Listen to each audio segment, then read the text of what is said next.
Wow, here's a flash from the past. The Brownie 2 movie camera. The first Brownie camera had the viewfinder in the camera itself. This viewfinder flips up so it's a little more compact. I was a kid, we had the model right before this one. It entertained the entire neighborhood. We had a roll of 8mm film, and we spent all summer long making stop motion photography. Now, these cameras weren't designed for stop motion photography, but that's not gonna stop a bunch of innovative kids. Without any film in the camera, we all practiced taking one frame at a time. It took a lot of practice. Sometimes we'd hit the button and get 3 frames instead of 1. And if we were doing claymation videos and somebody's hand was still in the frame, too bad you can't edit it out.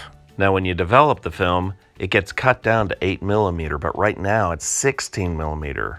When you get halfway through this film, you actually have to flip the film over. Then after it's developed, then they cut it in half. Now here's the aperture. Is it cloudy? Is it sunny? And you really don't know if it's right until after you develop the film. And if it's wrong, you have no way to go back and fix it. Now, my grandfather filmed my entire parents' wedding without the lens in the camera. He took the lens out to clean it, didn't put it back in, you can't go back. So when my friends and I spent all summer long on a movie, I sent the film out to be developed and everyone was nervous for weeks. Can you imagine having the light wrong or the film didn't work? So in the end, everything worked out okay and we were all movie stars. A lot of people may be saying, what is film anyway? And when you put the film in this camera, you gotta make sure that you reset the counter. And there's no batteries in this thing, you wind it up. And if you're not wound up enough, you end up with slow motion. Now, if you wanted to shoot slow motion, you could put your hand on the crank and slow this thing down. It's amazing to see how far things have come.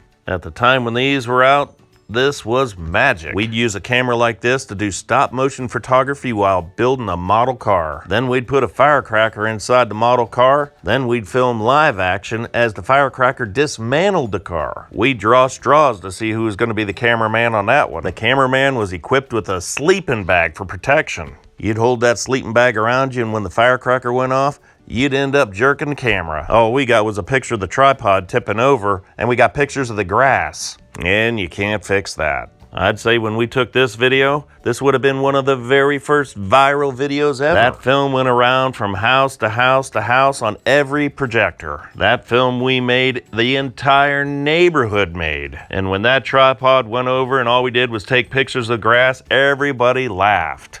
So making movies has always been fun. Well, anyway, I hope you enjoyed this old movie camera. I know I did. Definitely a flash from the past. Well, I appreciate your time and thanks for watching.